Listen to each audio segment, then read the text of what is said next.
அனைவருக்கும் வணக்கம். Welcome to Dharma academy. இன்றைக்கி இந்த வீடியோவில் நம்ம பார்க்க போகிறது வள்ளல் சீரீஸில் 15வது வீடியோ. இதில் 2 டாபிக் பார்க்க போகிறோம். தகவல் அறியும் உரிமை சட்டமும் தலைமை தகவல் ஆணையர்களை பற்றியும் பார்க்க போகிறோம். அவங்களுடைய நியமனம், சேலரியை பற்றியும் பார்க்க போகிறோம். ஸோ ரெண்டையுமே ஸ்கிப் பண்ணாமல் ஃபுல்லாக பாருங்கள், உங்களுக்கு பயனுள்ளதாக இருக்கும். ஸோ நீங்கள் தமிழ்நாடு அளவில் எந்த தேர்வுக்கு படிச்சுக்கிட்டு இருந்தாலும் அந்த தேர்வுக்கு உண்டான டெஸ்ட் பேட்ச் மற்றும் புக்ஸ் நம்மக்கிட்ட அவைலபிளாக இருக்குது. உங்களுக்கு தேவைப்படும் பட்சத்தில் இந்த வாட்ஸ்அப் நம்பருக்கு காண்டாக்ட் பண்ணுங்கள், ஓகேவா? ஸோ வீடியோக்குள்ளே போயிடலாம். தகவல் அறியும் உரிமை சட்டம் அதனுடைய நோக்கம் என்ன அப்படின்னு பார்த்தீங்கன்னா, அரசு அதிகாரிகள், அரசு நிர்வாகம், அதனுடைய செயல்பாடு மற்றும் செயலற்ற தன்மை பற்றி நம்ம தெரிஞ்சுக்கிறதுக்கு உண்டான ஒரு நமக்கு கொடுத்துருக்க ஒரு அங்கீகாரம் அப்படின்னு நம்ம சொல்லலாம், ஓகேங்களா? யார் வேணாலும் இந்த ஆர்டிஐ போட்டு அதை பற்றி தெரிஞ்சிக்கலாம். இந்த தகவல் அறியும் உரிமை சட்டம் எப்போ நடைமுறைக்கு வந்துச்சு அப்படின்னு பார்த்தீங்கன்னா, அக்டோபர் 12, 2005 நடைமுறைக்கு வருது. மக்களவையில் இந்த மசோதா அப்படிங்கிறது மே 11, 2005 நிறைவேற்றப்பட்டது. மாநிலங்களவையில் மே 12, 2005 நிறைவேற்றப்பட்டது. அதுக்கப்புறம் குடியரசுத் தலைவர் ஒப்புதல் வாங்கி நடைமுறைக்கு வந்தது அக்டோபர் 12, 2005. இதுக்கு முன்னாடி தகவல் சுதந்திர சட்டம் 2022 அப்படின்னு ஒன்று இருந்துச்சு. அதற்கு மாற்றாக தான் இதை கொண்டு வந்தாங்க. இதற்கான அரசியல் ஒப்புதல் ஓகேங்களா கொடுத்தது உச்சநீதிமன்றம் தான். உச்சநீதிமன்றம் என்ன சொல்லுது அப்படின்னா, சட்டப்பிரிவு 19(1)A பேச்சு மற்றும் எழுத்து சுதந்திரம் ஆகியவற்றுடன் தகவல் அறியும் உரிமையும் இடம்பெற்றிருக்கு அப்படிங்கிற ஒரு தகவலை சொன்னிச்சு. அப்போ தான் அரசியல் ஒப்புதல் இதுக்கு கிடச்சிது, ஓகேங்களா? இப்போ இந்த தகவல் அறியும் உரிமை சட்டத்தில் உங்களுக்கு ஒரு தகவல் வேணும் ஒரு துறையை பற்றி அப்படின்னு நீங்கள் கேட்டிங்கன்னா, அதுக்கு அதிகபட்சம் 30 நாளுக்குள்ளே உங்களுக்கு அவங்க பதில் கொடுக்கணும். ஒரு கேள்வி கேட்டிங்கன்னா, ஓகேங்களா? ஒரு தனிநபர் தனியுரிமையை பற்றி நம்ம கேட்குறோம் அப்படின்னா 48 மணி நேரத்தில் பதில் சொல்லணும். துணை பொது தகவல் வழங்கும் அதிகாரியிடம் தகவல் நம்ம கேட்குறோம் அப்படின்னா 35 நாளுக்குள்ளே தகவல் அவங்க ரிட்டன் நமக்கு பதில் சொல்லணும். இதுவே 3வது நபர் தலையீட்டின் போது தகவல் நம்ம கேட்குறோம் அப்படின்னா 40 நாட்களுக்குள்ளே கொடுக்கணும். பட்டியலிடப்பட்ட பாதுகாப்பு அல்லது புலனாய்வு நிறுவனங்களிடமிருந்து மனித உரிமை மீறல் தொடர்பான தகவல் விஷயமாக நம்ம கேட்குறோம் அப்படின்னா அவங்க 45 நாளுக்குள்ளே நமக்கு பதில் சொல்லணும், ஓகேங்களா? இதுதான் கால அளவு, இதை நோட் பண்ணிக்கோங்க, இதான் முக்கியமானது.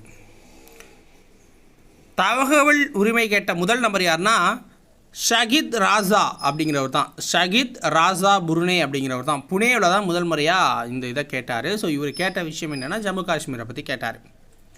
நம்ம எதை வச்சு இந்த கேள்விகளை கேட்போம் அப்படின்னா, சட்டப்பிரிவு 6 பயன்படுத்தி தான் இந்த தகவல்களை நம்ம கேட்குறோம். அவங்க நிராகரிக்கணும் அப்படின்னா சட்டப்பிரிவு 8(9) பயன்படுத்தி நிராகரிக்கலாம். சட்டப்பிரிவு 8(9) பயன்படுத்தி நம்ம கேட்குற கேள்விக்கு பதில் கொடுக்காம நிராகரிக்கலாம் நம்மளுடைய படிவத்தை. விதிவிலக்கு, இந்த தகவல் அறியும் உரிமை சட்டத்திலேருந்து வெளியில் இருக்கிற அமைப்பு அப்படின்னா, நாட்டோட பாதுகாப்பு விதிகளை பற்றி நம்ம தெரிஞ்சிக்க முடியாது, ராஜாங்க ரீதியான உறவுகளை பற்றி நம்ம தெரிஞ்சிக்க முடியாது, நாட்டோட அறிவியல் பற்றி நம்ம கேட்டாலும் சொல்ல மாட்டாங்க, இந்தியாவோட இறையாண்மை பற்றி, நீதிமன்ற அவமதிப்பு போன்ற விஷயங்களில் அவங்க எதுவுமே தகவல் சொல்ல மாட்டாங்க, ஓகேங்களா? இப்போ சிஏஜி அது மாதிரியான விஷயங்களில். அடுத்தது தலைமை தகவல் ஆணையர், ஓகேங்களா? இப்போ தகவல் அறியும் உரிமை சட்டத்தை ஃபுல்லாக பார்த்துட்டோம். இப்போ அதில் இருக்கிற ஆஃபீஸர்ஸ் லிஸ்ட்டை பார்க்கணும்ல. இப்போ தலைமை தகவல் ஆணையர், இந்த இதோட தகவல் அறியும் உரிமை சட்டத்தோட அந்த முதல் தலைமை தகவல் ஆணையர் யாருன்னா வஜாட் ஹபீபுல்லா அப்படிங்கிறவர் தான். வஜாட் ஹபீபுல்லா அப்படிங்கிறவர் தான். இப்போ இருக்கிற தலைவர் யார் அப்படின்னு பார்த்தீங்கன்னா ஹீராலால் சமாரியா அவர்கள் 6 நவம்பர் 2023 தான் இந்த பதவிக்கு வராரு. தமிழக அளவில் மாநில தலைவராக இருக்கிறவர் ஷகீல் அக்தர் அப்படிங்கிறவர். ஷகீல் அக்தர் ஜூன் 13, 2023 அவர் பதவி ஏற்றுக்கிட்டார். இவங்களெல்லாம் நியமனம் பண்ணுறது யார் அப்படின்னா குடியரசுத் தலைவர் தான். குடியரசுத் தலைவர். இவங்களுடைய பதவி காலம் 5 ஆண்டுகள் அப்படின்னு சொல்கிறாங்க. ஊதியம் அப்படின்னா 2.5 லட்சம் ரூபாய். அதாவது தலைமை தேர்தல் ஆணையர் என்ன வாங்குறாரோ அந்த ஊதியம் இவங்களுக்கும். இவங்களை எப்படி தேர்வு பண்ணுறாங்க அப்படின்னா, அந்த தேர்வுக்குழுவில் தலைவர் பிரதமர் தான் தேர்வுக்குழுவோட தலைவர். எதிர்க்கட்சி தலைவர் இருப்பார், கேபினெட் அமைச்சர்கள்லாம் இருப்பாங்க, ஓகேங்களா? இந்த அமைப்பில் ஒரு தலைவர் இருப்பார், 10 உறுப்பினருக்கு மேலே இருக்கக்கூடாது. அதுக்குள்ளே அந்தந்த தேவைக்கு ஏற்ற மாதிரி 5 உறுப்பினர் இருப்பாங்க, 4 இருப்பாங்க, 10 வரைக்கும் போய்க்கலாம், ஓகேவா? இப்போ தலைமை தகவல் ஆணையர் அப்படின்னா சிஐசி அப்படின்னு நம்ம சொல்லுவோம், சென்ட்ரல் இன்ஃபர்மேஷன் கமிஷனர், ஓகேங்களா? சிஐசி தான் சொல்லுவோம். மத்திய தகவல் ஆணையர் குடியரசுத் தலைவரோட நேரடி கட்டுப்பாட்டில் தான் இயங்குகிறார். மத்திய பொது தகவல் அதிகாரிகள்னால் அனைத்து மத்திய துறைகள் மற்றும் அமைச்சகங்களில் பணியாற்றுவாங்க. அப்போ தான் நம்ம தகவல் தைக்கும்போது கொடுப்பாங்க. அவங்கள CPIO அப்படின்னு சொல்லுவோம். ஓகேங்களா, சென்ட்ரல் பப்ளிக் இன்ஃபர்மேஷன் ஆஃபீஸர். இப்போ மாநில தகவல் ஆணையங்கள் மாநில பொது தகவல் வழங்கும் அதிகாரிகள் அனைத்து மாநில துறைகள் மற்றும் அமைச்சகங்களில் பணியாற்றுவாங்க.